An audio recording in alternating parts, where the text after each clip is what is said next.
Welcome to Shukla study point. आप सभी का स्वागत है आपके अपने YouTube channel Shukla study point में। मैं शिवम शुक्ला आप सभी दोस्तों का हार्दिक स्वागत करता हूं। आज की वीडियो के माध्यम से हम चर्चा करेंगे हिंदी साहित्य बीए थर्ड सेमेस्टर के छात्र छात्राओं के लिए जो आप में पहली कहानी शामिल है पंच परमेश्वर मुंशी प्रेमचंद जी की, उसी के सारांश के बारे में चर्चा करेंगे, उसकी समीक्षा को देखने का प्रयास करेंगे। आखिरकार इस कहानी का उद्देश्य क्या है, कहानी में क्या क्या चीज़ें बताई गई हैं, इन तमाम सारे पहलुओं पर चर्चा करने वाले हैं।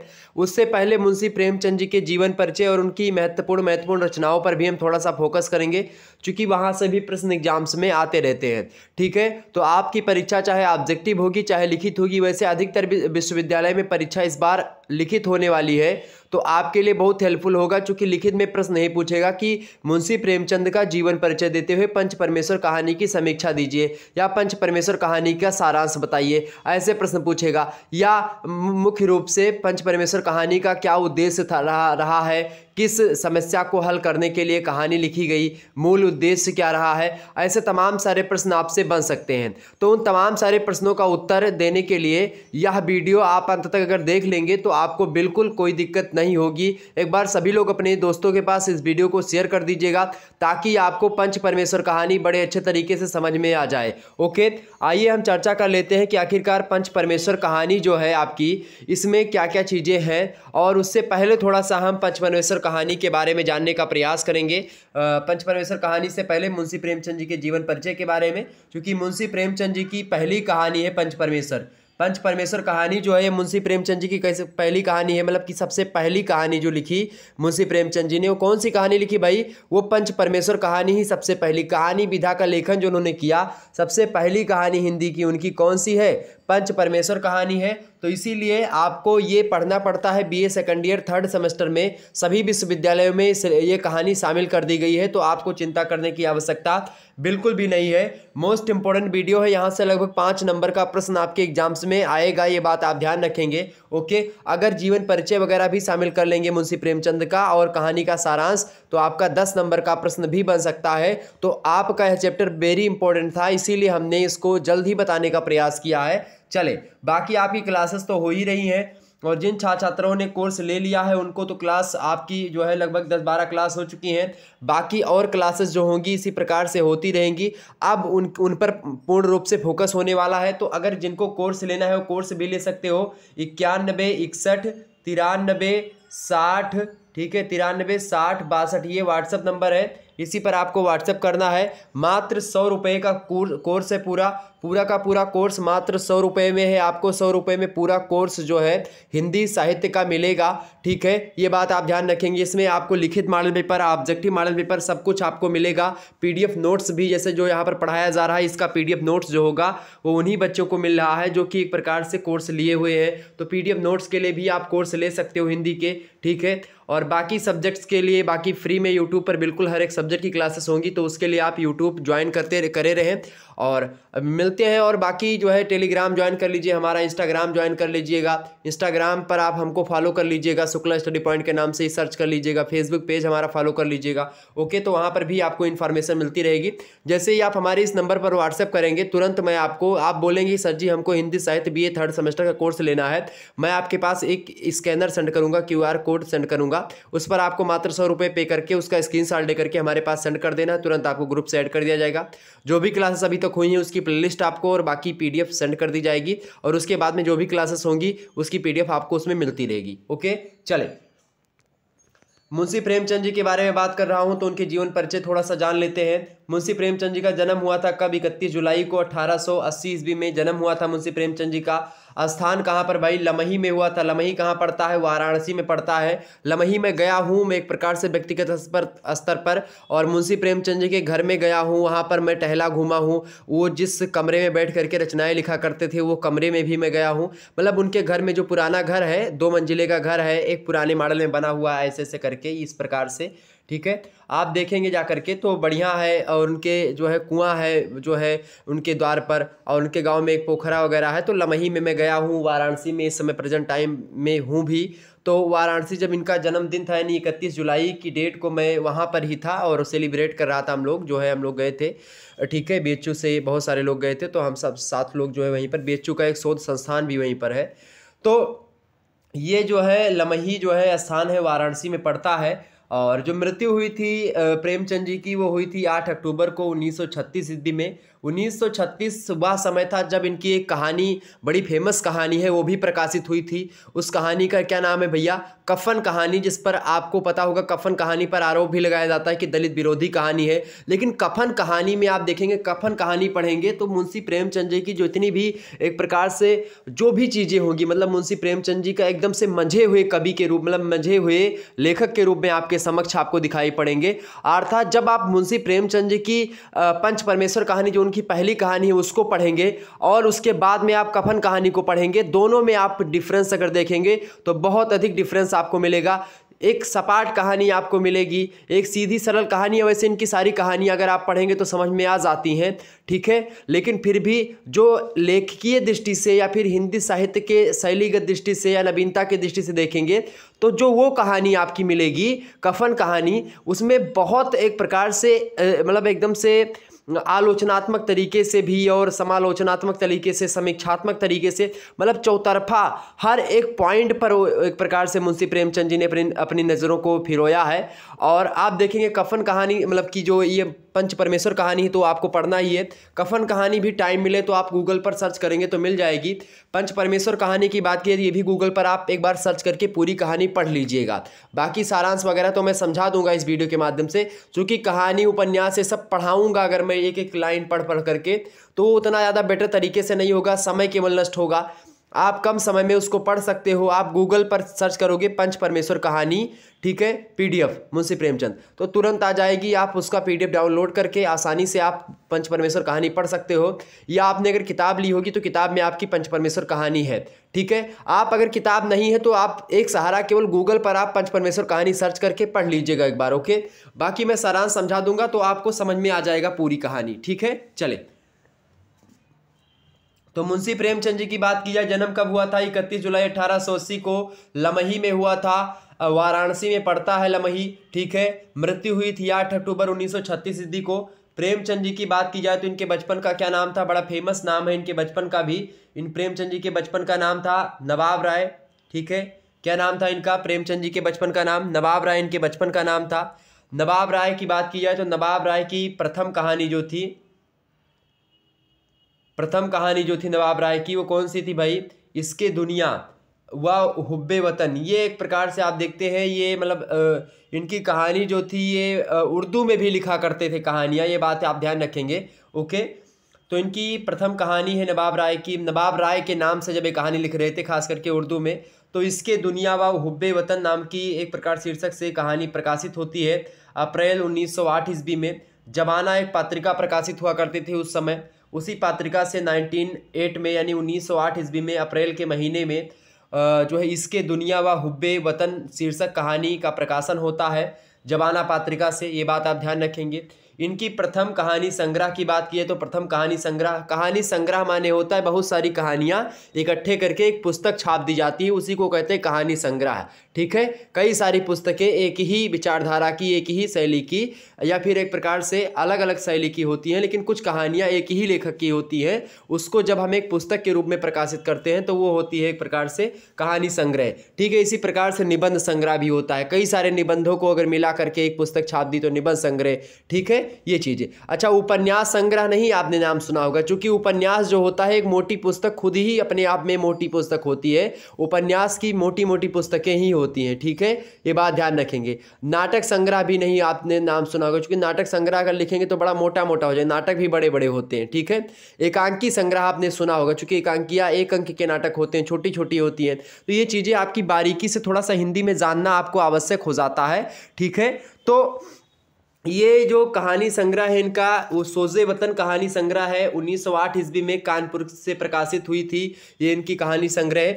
लेकिन क्या हुआ था कि सोजे वतन जो है 1909 ईस्वी में सोजे वतन जो है तत्कालीन ब्रिटिश सरकार के द्वारा जब्त कर लिया गया था, क्योंकि इसमें उन लोगों ने मतलब ब्रिटिश लोगों ने कहा कि ये मतलब देश विरोधी कहानी है या फिर मतलब कि हम लोगों की विरोधी है। उसमें देश हित में बातें बताई गई थी। मुंशी प्रेमचंद जी ने देश के लिए उसमें बातें बताई थी सोजे वतन में। लेकिन चूंकि अंग्रेज लोगों के लिए वह एक प्रकार से अगर वो कहानी संग्रह प्रकाशित होता विस्तार से, सभी लोग पढ़ते जानते उसके बारे में, तो क्या होता, तो अच्छे तरीके से लोगों के अंदर राष्ट्रवाद का डेवलपमेंट होगा, लोग अपने देश के प्रति एक प्रकार से श्रद्धा भक्ति दिखाते। लेकिन क्या हुआ कि ये जो थे अंग्रेज लोग, इन लोगों ने इसको एक प्रकार से क्या कर लिया, जब्त कर लिया। कब? 1909 में। प्रकाशित कब हुआ था? 1908 ईस्वी में कानपुर से। और उसके एक साल के बाद 1909 ईस्वी में ही सोजे वतन नाम की जो कहानी संग्रह प्रकाशित हुई पुस्तक, उसको जब्त कर लिया ब्रिटिश सरकार ने।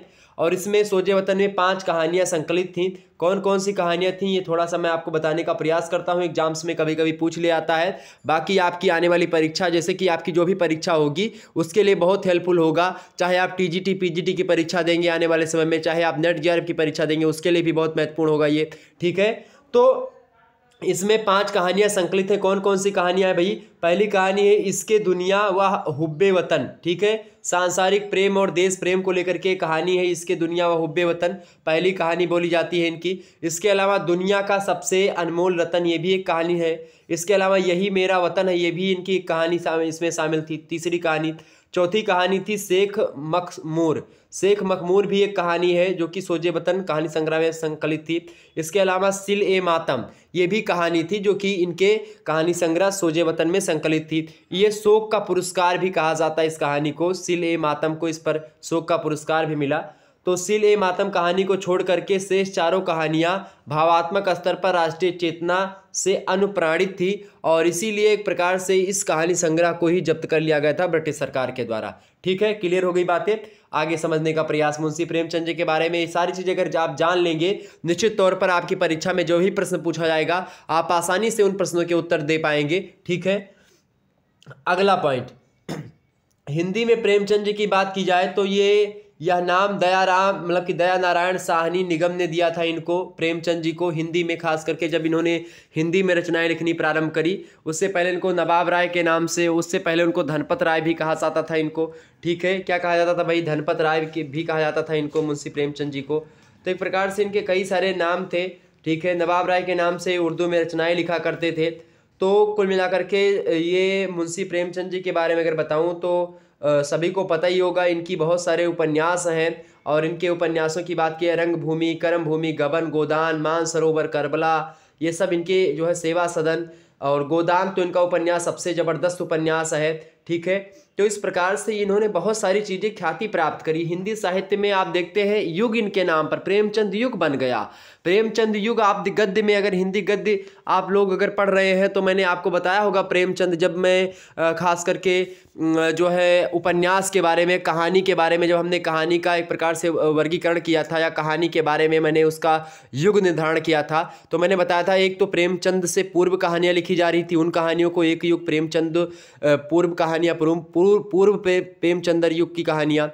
ठीक है, एक दूसरी प्रेमचंद युग की कहानियाँ और एक प्रेमचंदोत्तर कहानियाँ, ये 3 भागों में मैंने बांटा था। इसके अलावा उपन्यास को तो पूर्व प्रेमचंद उपन्यास, उससे बाद में फिर प्रेमचंद युग उपन्यास, प्रेमचंद का एक प्रकार से जब प्रेमचंद लिख रहे थे उपन्यास, उसके बाद में प्रेमचंदोत्तर, प्रेमचंद जी के बाद में उपन्यास काल। तो इस प्रकार से इन्हीं के नाम पर, तो आप देखिए वो कवि या वह लेखक जिनके नाम पर एक प्रकार से एक युग बन जाता है और उनको केंद्र मान करके जब हम किसी चीज़ को करते हैं तो वो बड़ा एक प्रकार से फेमस कवि होता है, फेमस लेखक होता है। और ख़ास करके मुंशी प्रेमचंद लेखक रहे हैं, कवि नहीं रहे हैं, ये बात आप ध्यान रखेंगे।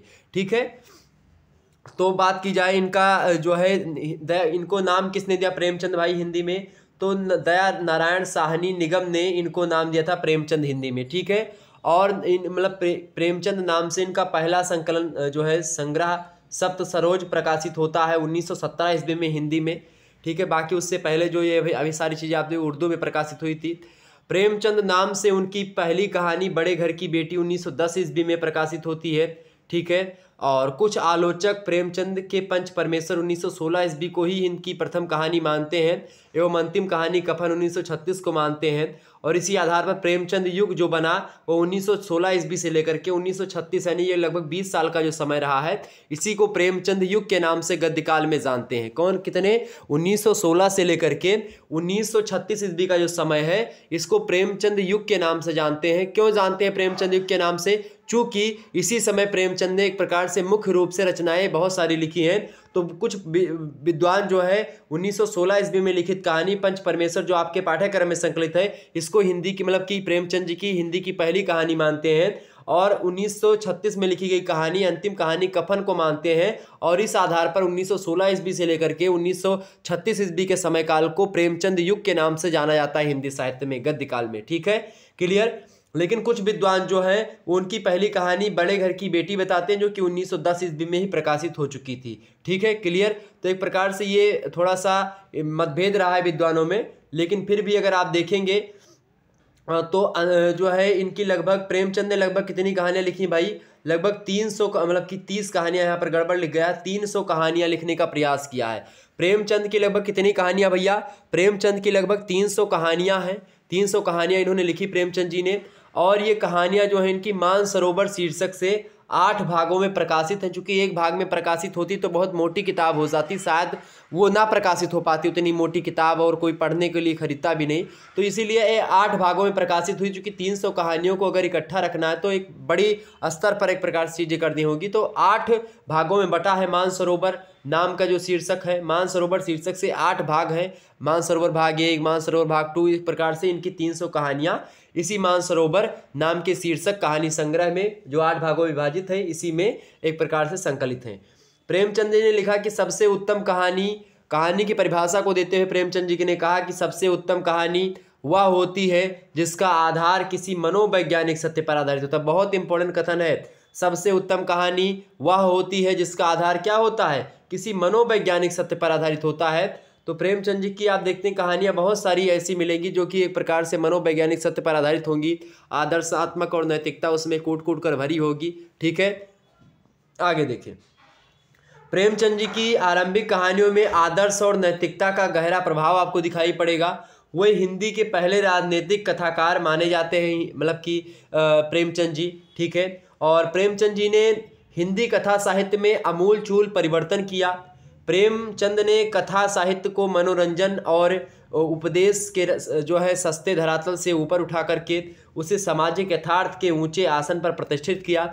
जहां पर प्रेमचंद के पूर्व जो कहानियां लिखी जा रही थी वह केवल मनोरंजन के लिए लिखी जा रही थी या किसी उपदेश को देने के लिए लिखी जा रही थी, वहीं पर अब प्रेमचंद जी जो कहानियां लिख रहे थे उन कहानियों का उद्देश्य क्या था, समाज में जो चल रही चीज़ें होती हैं, समाज में जो कुरीतियाँ हैं, समाज में जो एक प्रकार से छुआछूत है, समाज में जो सारी चीज़ें फैली हुई, समाज में एक प्रकार से जो कुव्यवस्था फैली है, उस कुव्यवस्था पर समाज का यथार्थ चित्रण करती हुई इनकी कहानियाँ जो है प्रतीत होती है हम लोगों को।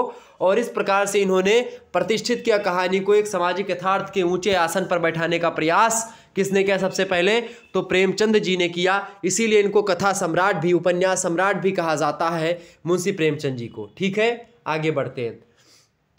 सन 1930 ईस्वी के बाद आप देखते हैं प्रेमचंद का कथा साहित्य भारतीय सामाजिक जीवन, विशेष रूप से किसान यानी किसानों पर इन्होंने कहानियां लिखी। इनका किसान जीवन की त्रासदी को लेकर के एक उपन्यास है, बड़ा फेमस है, गोदान, कभी पढ़िएगा।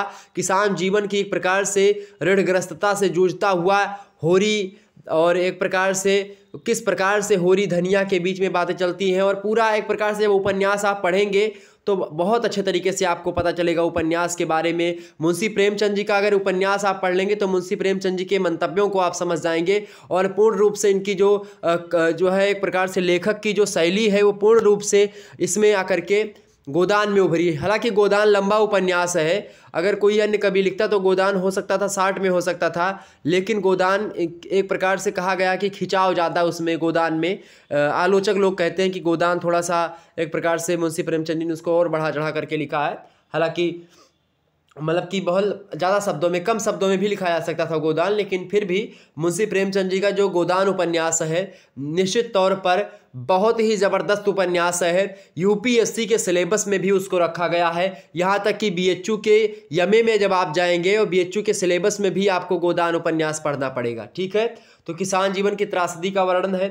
1930 ईस्वी के बाद में कथा साहित्य में भारतीय सामाजिक जीवन, विशेष रूप से किसानों पर आधारित रह करके इन्होंने कहानियाँ उपन्यास लिखे। स्त्रियों से रिलेटेड, दलितों को देख करके उपेक्षित वर्ग जो था उनके जीवन के यथार्थ को समझाने का एक प्रमाणिक दस्तावेज इनकी कहानियाँ और इनके उपन्यास हमारे समझ नजर आते हैं। प्रेमचंद ने कथा साहित्य को विश्व के अन्य कथा साहित्य के समकक्ष खड़ा करके एक प्रकार से ये दिखाया कि हिंदी कथा साहित्य भी अपने चरम स्तर पर पहुँच चुका है। प्रेमचंद वास्तव में कहानी सम्राट है, उपन्यास सम्राट है, इसमें कोई दो राय नहीं है। ठीक है। तो इस प्रकार से प्रेमचंद जी ने अपने जीवन में आप देखते हैं लगातार एक प्रकार से इस प्रकार की कहानियों को लिखते रहे। प्रेमचंद आजीवन संघर्षरत रहे। कृषि, उद्योग, पत्रकारिता, लेखन, अध्यापन, फिल्म क्षेत्र आदि अनेक सा क्षेत्रों में उन्होंने कार्य किया। साथ ही साथ सृजन भी करते रहे एवं अनेक साहित्यिक विधाओं को समृद्ध किया। सृजन माने होता है पढ़ते रहे, साहित्य को पढ़ते रहे, अनेक साहित्यिक विधाओं को समृद्ध किया। वे हिंदी और उर्दू दोनों में समान रूप से लोकप्रिय रहे। उर्दू में भी मुंशी प्रेमचंद जी को जिस दृष्टि से हम लोग हिंदी में देखते हैं उसी दृष्टि से उर्दू में भी उनका नाम एक प्रकार से आता है।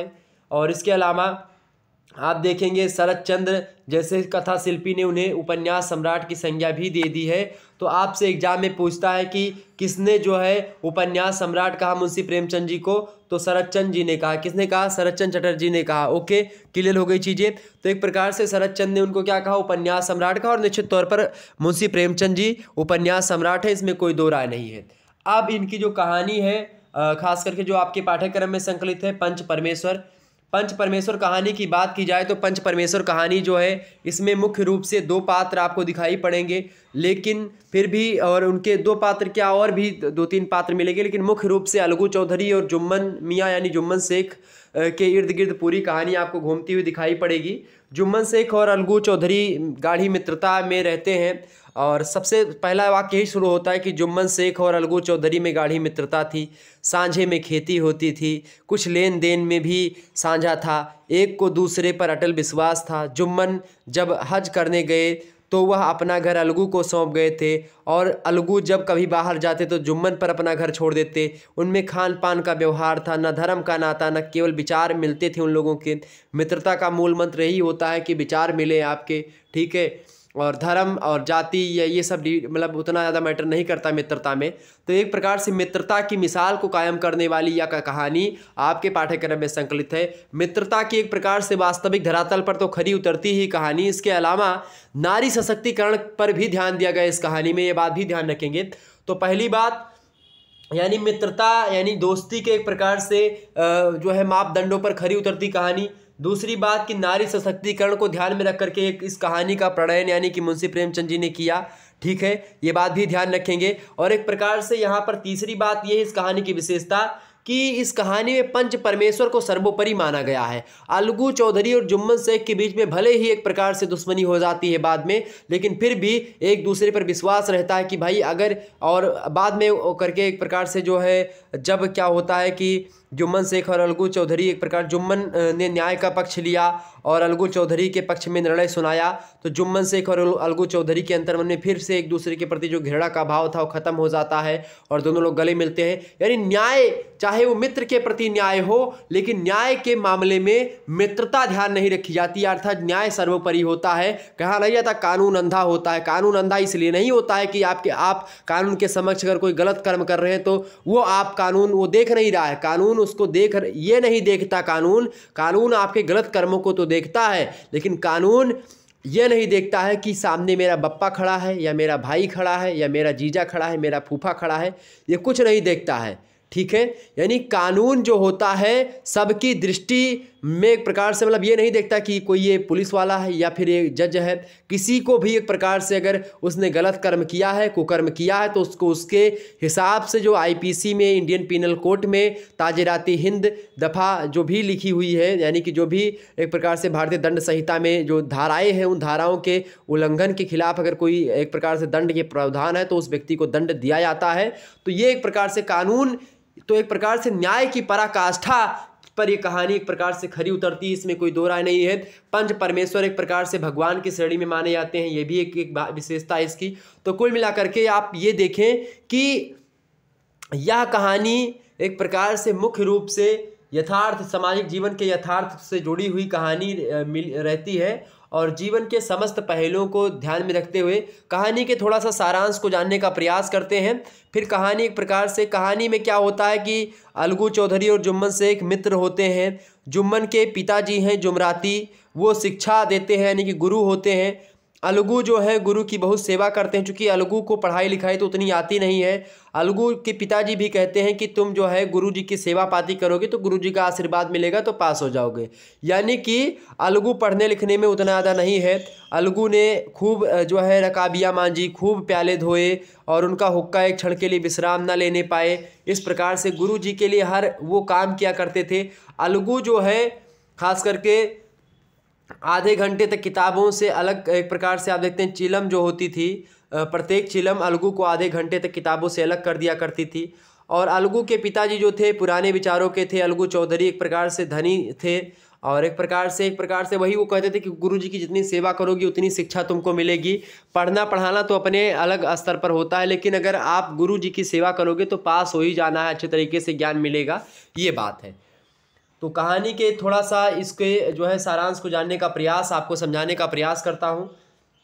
देखें, पंच परमेश्वर कहानी जो है ग्रामीण जीवन के छल प्रपंचों, दोस्ती, भाईचारा, न्याय अन्याय के कुचक्रों को परिभाषित करती हुई एक सजीव कहानी है।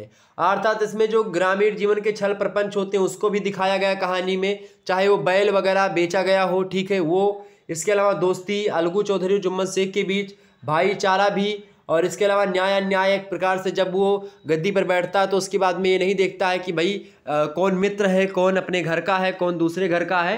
तो न्याय एक प्रकार से सभी के लिए समान है। इस दृष्टि से कहानी बड़ी ज़बरदस्त है, ठीक है। यह कहानी जुम्मन शेख और अलगू चौधरी और जुम्मन शेख की मौसी के बीच हुए मतभेदों के इर्द गिर्द घूमती रहती है।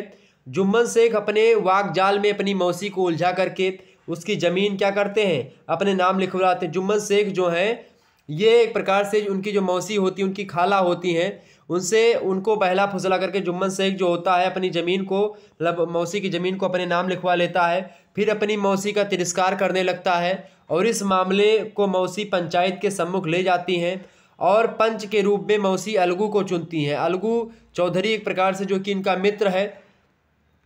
तो जुम्मन और अलगू बालपन के मित्र हैं, फिर भी अलगू ने सत्य का साथ देते हुए मौसी के पक्ष में निर्णय सुनाया। तो एक प्रकार से जब अलगू और जुम्मन शेख की मित्रता है, लेकिन फिर भी उन्होंने क्या किया, जब उस पता लगा कि भाई मौसी के जो है लिए गलत कर रहा है जुम्मन शेख, तो जुम्मन शेख जब मौसी के लिए गलत कर रहा है, उसकी ज़मीन लिखवा ली अपनी मौसी की और उसको एक प्रकार से सही तरीके से उसका तिरस्कार कर रहा है अपनी मौसी का। तो क्या किया, मौसी ने पंचायत बटोरी। पंचायत में अलगू चौधरी जो था, जो कि बालपन का मित्र है जुम्मन शेख का, उसको बुलाया और कहा कि पंच उन्हीं को चुना। और पंच परमेश्वर और 4 एक प्रकार से पंच होते हैं, लेकिन जो सर्वोपरि पंच था वो अलगू था। तो अलगू ने भले ही मित्रता थी बचपन में, लेकिन उन्होंने मौसी के पक्ष में फैसला सुनाया और कहा कि जुम्मन ये आप गलत कर रहे हो, मौसी को एक प्रकार से न्याय मिलना चाहिए। और मौसी को एक प्रकार से न्याय दिलवाने का प्रयास अलगू ने किया, सत्य का निर्णय किया, जिससे क्या हो गया, जुम्मन और अलगू के बीच में शत्रुता हो जाती है। जब जो है अलगू चौधरी ने एक प्रकार से न्याय का पक्ष लिया तो जुम्मन जो था ये क्या हो जाता है, रुष्ट हो जाता है अलगू से और मित्रता टूट जाती है। जो बचपन की यारी थी वह अब टूट जाती है मेरे प्यारे दोस्तों। और इस प्रकार से कुछ दिनों के बीत जाने के बाद अलगू चौधरी जो है इसके बैल को, जो एक शंभू साहू होता है, वो खरीद लेता है। अलगू चौधरी का एक बैल होता है, उस बैल को शंभू साहू खरीद ले गया और बैल के मर जाने पर उसकी कीमत नहीं दे रहा था, ठीक है। जब बैल मर गया तो उसकी कीमत नहीं दे रहा था, तो अलगू चौधरी ने पंचायत बुलाई। जुम्मन शेख को पंच नियुक्त किया गया। अब उसमें चूंकि जुम्मन शेख भी एक प्रकार से बड़ा माना जाना व्यक्ति था, पढ़ा लिखा था, तो जुम्मन शेख को पंच नियुक्त किया गया। जुम्मन ने न्याय का पक्ष लेते हुए अलगू चौधरी के पक्ष में निर्णय सुनाया। सभी को लग रहा था इन लोगों को, शंभू साहू को, कि हो सकता है ये दुश्मन है दोनों लोग और हो सकता है न्याय का पक्ष ना ले, लेकिन दुश्मनी होते हुए भी उधर मित्रता होते, पहली कहानी, पहला न्याय क्या होता है पंच परमेश्वर में, पहला न्याय ये होता है कि मौसी के पक्ष में निर्णय लेता है अलगू चौधरी, जबकि मित्रता होती है दोनों में। रुष्ट हो जाता है जुम्मन शेख रुष्ट हो जाता है इससे, लेकिन फिर भी जब दुश्मनी हो जाती है दोनों के बीच में, अलगू चौधरी और जुम्मन शेख के बीच में, फिर जब एक प्रकार से शंभू साहू के बैल का मामला आता है तो अलगू चौधरी के पक्ष में यानी कि न्याय का साथ देता है, चूंकि शंभू साहू उसको खिलाता पिलाता नहीं है बैल को एक प्रकार से, और तमाम सारी चीज़ें होती हैं, ठीक है। कहानी को पढ़ेंगे तो पूरी कहानी आपको विस्तार समझ में आ जाएगी। वो कहानी एक प्रकार से आप देखते हैं कि उसमें सारी चीज़ें होती हैं और उसको अलगू चौधरी एक प्रकार से आपको पता होगा कि जो समझू साहू है उसने नया बैल पाया और उसे एक प्रकार से मतलब सारी चीज़ें होती है। एक बार आप कहानी अगर पढ़ेंगे तो सारी चीज़ें आपको क्लियर हो जाएंगी। अलग अलग चीज़ों तरीके से कहानी एक प्रकार से चलती रहती है और क्या होता है कि मतलब कई सारी चीज़ें होती हैं। साहू जी मतलब बैल को एक प्रकार से अलग अलग तरीके से करते थे, मतलब बहुत गलत तरीके से उसका उपयोग करते थे, तो इस प्रकार से बैल की मृत्यु हो जाती है। कहानी को जब आप पढ़ेंगे तो सारी चीज़ें हैं, लेकिन वो सारी चीज़ें आपको यहाँ पर लिखने की ज़रूरत आपको नहीं होगी, ठीक है। बस ये आपको थोड़ा सा पता होना चाहिए। कहानी जब आप पढ़ेंगे तो विस्तार से आपको सारी चीज़ें समझ में आ जाएंगी, लेकिन फिर भी जो मेन पॉइंट है, जो मुख्य चीज़ें कहानी की, उसको मैं बताने का प्रयास करता हूँ, ठीक है। ये बात आप ध्यान रखेंगे। तो पंचायत बुलाई, जुम्मन शेख को पंच नियुक्त किया जाता है और शंभू साहू इसलिए नियुक्त करता है समझू साहू कि जुम्मन शेख जो है ये दुश्मन है अलगू चौधरी का और ये निर्णय देगा किसके विरुद्ध, मतलब कि हमारे पक्ष में निर्णय देगा, शंभू साहू सोच रहा है। लेकिन जुम्मन ने क्या किया, न्याय का पक्ष लिया और न्याय किसके पक्ष में जा रहा था, अलगू चौधरी के पक्ष में जा रहा था। तो अलगू चौधरी के पक्ष में निर्णय सुनाया किसने, जुम्मन शेख ने। और जुम्मन शेख और अलगू चौधरी के अंतर्मन में एक दूसरे के प्रति जो घृणा का भाव अभी तक था, जो एक दूसरे के दुश्मन थे, अब वह प्रेम में बदल जाता है और इस प्रकार से कहानी यहीं पर समाप्त हो जाती है। अलगू चौधरी और जुम्मन शेख की यह कहानी एक प्रकार से आपको पता होगा कई सारी चीज़ों को दिखाती है। और जुम्मन शेख और अलगू चौधरी आप देखते हैं क्या होता है, लास्ट में क्या होता है कि जो है अलगू चौधरी मतलब जब जुम्मन कहते हैं कि यह अलगू चौधरी की इच्छा पर निर्भर है, यह रियायत करें तो मतलब कि उनकी भलमनसी होगी, ठीक है। समझू साहू ने कहा कि समझू के साथ कुछ रियायत होनी चाहिए, मतलब उसमें होता है कि जब जो है तमाम सारे लोगों ने अपनी अपनी कहानी बताई, ठीक है, कि भाई ये हमारा जो है जवाब उन्होंने बताया, फिर उन्होंने दूसरा तरीके से बताया, मतलब अपने अपने जो है जो चीज़ों को रखा। रामधन मिश्रा कहते हैं कि समझू ने बैल को जानबूझकर मारा, अतएव उसे दंड लेना चाहिए। जुम्मन कहते हैं कि यह दूसरा सवाल है, हमको कोई मतलब नहीं है, ठीक है। झगड़ू मतलब कि जो एक प्रकार से झगड़ू साहू कहता है कि समझू के साथ कुछ रियायत ज़रूर होनी चाहिए। तो जुम्मन कहते हैं अलगू चौधरी पर निर्भर करता है कि वह रियायत करते हैं कि नहीं करते हैं। तो अलगू चौधरी इतना सुनते ही फूले नहीं समाते हैं, उठ खड़े हुए और ज़ोर से बोले पंच परमेश्वर की जय। और इस प्रकार से कहानी जो है इसके साथ ही चारों ओर की प्रतिध्वनि होती है, पंच परमेश्वर की जय, पंच परमेश्वर की जय। और यह मनुष्य का काम नहीं, पंच में परमेश्वर वास करते हैं, यह उन्हीं की महिमा है, पंच के सामने खोटे को कौन खड़ा कर सकता है। इस प्रकार चीज़ें होती है। थोड़ी देर बाद जुम्मन और अलगू के मतलब जुम्मन अलगू के पास आता है और उनके गले जो है लग जाता है, भैया जब से तुमने मेरी पंचायत की तब से मैं तुम्हारा प्राण घातक शत्रु बन गया था, पर आज मुझे ज्ञात हुआ कि पंच के पद पर बैठकर ना कोई किसी का दोस्त होता है, ना कोई किसी का दुश्मन होता है, न्याय के सिवा उसे कुछ और नहीं सूझता।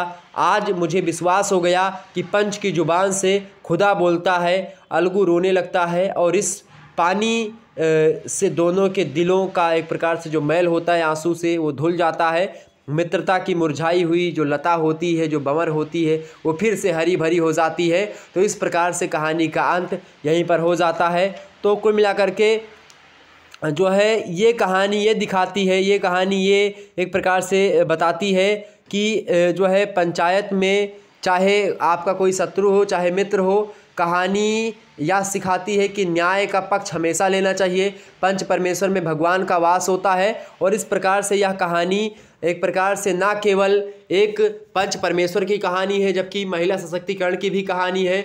एक नारी पर जब अत्याचार होता है अलगू चौधरी मतलब कि जो है जुम्मन शेख के द्वारा, तब अलगू चौधरी उसको न्याय प्रदान करता है। इस प्रकार से महिला के प्रति भी एक प्रकार से कहीं न कहीं पे नारी सशक्तिकरण पर भी ध्यान दिया है इस कहानी में, और कहीं न कहीं पे न्याय की पराकाष्ठा इसमें दिखाई पड़ती है। तो ये कहानी मुख्य रूप से ना केवल एक कहानी है बल्कि एक समाज के लिए सीख भी है। महिला सशक्तिकरण यानी कि महिलाओं पर जब कहानियाँ इतनी ज़्यादा नहीं लिखी जा रही तब महिलाओं पर कहानियाँ लिखी। महिलाओं पर बहुत सारी कहानियाँ हैं मुंशी प्रेमचंद जी की, ये बात आप ध्यान रखेंगे। तो इस प्रकार से सारी चीज़ें आपके समझ में आई हुई होंगी। ठीक है। तो एक प्रकार से यही पूरा कहानी का सार है, यही कहानी का पूरा मंतव्य था जो कि मैंने आपको समझाया। निश्चित तौर पर आपके सारी चीज़ें समझ में आ गई होंगी और यह कहानी का एक प्रकार से सारांश था। अगर आपकी मतलब एक बार आप क्या करेंगे, आप जो है कहानी को सर्च कर लीजिएगा, गूगल पर आप सर्च करेंगे तो आपको कहानी मिल जाएगी, ठीक है। और कहानी को पढ़ लीजिएगा, ज़्यादा बड़ी कहानी नहीं लेकिन फिर भी आप कहानी थोड़ा सा पढ़ लीजिएगा, ठीक है। और कहानी पढ़ेंगे तो आपको और विधिवत तरीके से सारी चीज़ों को समझ में आ जाएगा, ठीक है। क्लियर।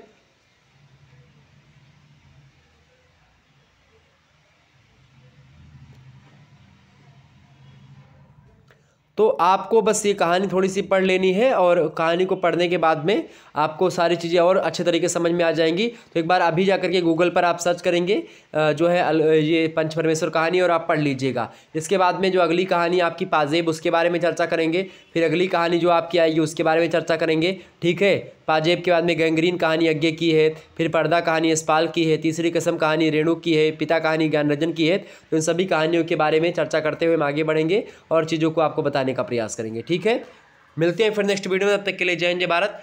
तो कहानी आपके समझ में मुश्किल मेरे हिसाब से आ गई होगी निश्चित तौर पर कुछ मात्रा में, ठीक है। कहानी में क्या है, कहानी में अलगू चौधरी उनकी मित्रता के बारे में बातें बताई गई हैं। पंच परमेश्वर, एक प्रकार से कहानी का नाम पंच परमेश्वर इसीलिए चूंकि जब पंच परमेश्वर की गद्दी पर कोई व्यक्ति बैठता है तो उसके अंदर भगवान वास करने लगते हैं। फिर वह मित्र शत्रु नहीं देखता, फिर वो नहीं देखता कि हमारी मौसी है, हमारी काकी, हमारी नानी है ये, या फिर एक प्रकार से कुछ भी है आपके समक्ष बैठा, तो कानून के हिसाब से या न्याय जो पंच परमेश्वर करते हैं वो न्याय की पराकाष्ठा, मतलब कि न्याय एक प्रकार से सही होता है, इस बात को दिखाने का प्रयास मुंशी प्रेमचंद की यह कहानी करती है।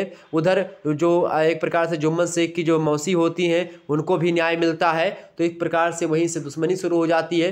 तो यही सारी पूरी कहानी इर्द गिर्द घूमती रहती है और इस प्रकार से कहानी का अंत होता है, ठीक है। कहानी का अंत जो है सुखांत है, यानी एक प्रकार से हैप्पी एंडिंग कहानी है, स्टोरी हैप्पी एंडिंग है, ठीक है। यानी कि लास्ट में कहानी में क्या होता है, अलगू चौधरी जुम्मन शेख मिल जाते हैं, ठीक है। दोनों में फिर से दोस्ती हो जाती है, जो लता मुरझा गई थी वो फिर से हरी भरी हो जाती है, ठीक। तो यही कहानी का मूल सारांश है। बस इतना अगर आपको पता है, आप आसानी से अगर अपने एक प्रकार से एग्जाम्स में लिख देंगे तो आपको पूरा नंबर मिल जाएगा। कहानी एक बार आप ज़रूर जो है गूगल पर सर्च करके पढ़ लीजिएगा, उससे आपको और जानकारी उससे मिल सकती है, ठीक है। तो एक बार आप कहानी सर्च करके पढ़ लीजिए। कहानी अगर पढ़ाऊँगा, मतलब एक एक लाइन में पढ़ता हुआ आगे बढ़ूँगा तो बड़ी लंबी प्रोसेस हो जाएगा, तो फिर एक प्रकार से हो सकता है कि 1-1.5 घंटे का एक प्रकार समय नष्ट हो जाए। तो आप एक बार कहानी पढ़ लीजिएगा। प्राचीन इतिहास का वीडियो देख लीजिएगा, लिखित मॉडल पेपर है, ओके, मैंने पढ़ा दिया है, आप बहुत अच्छे तरीके से समझ में आ जाएगा। हिंदी साहित्य का ऑब्जेक्टिव मॉडल पेपर भी मैंने दे दिया है, आप इसको भी देख लीजिएगा। पार्ट 1, पार्ट 2, पार्ट 3 3 वीडियो हैं इसके, बहुत ही महत्वपूर्ण, तो आप उनको देख लीजिएगा। धन्यवाद, मिलते हैं नेक्स्ट वीडियो में। इसके अलावा प्राचीन इतिहास का चैप्टर 1 आप देख लीजिएगा, BA थर्ड ईयर का, मतलब थर्ड सेमेस्टर का, ठीक है। इसके अलावा जियोग्राफी का चैप्टर देख लीजिएगा, थर्ड सेमेस्टर का। तो एक प्रकार से सारी वीडियो आप देख लीजिएगा। मिलते हैं फिर नेक्स्ट वीडियो में, तब तक के लिए जय हिंद जय भारत। आप सभी का बहुत बहुत धन्यवाद हमारे साथ जुड़ने के लिए। इसी प्रकार से अपना प्यार हमेशा बना रखिएगा। बहुत बहुत धन्यवाद सभी का। Good night, I love you. सभी लोगों को गुड नाइट। चले फिर मिलते हैं नेक्स्ट वीडियो में, ओके। बहुत बहुत धन्यवाद सभी का। तो समझ में आ गई होंगी बातें, आगे और आपकी कहानी मतलब कि सारे चैप्टर्स होते रहेंगे, ओके। धन्यवाद।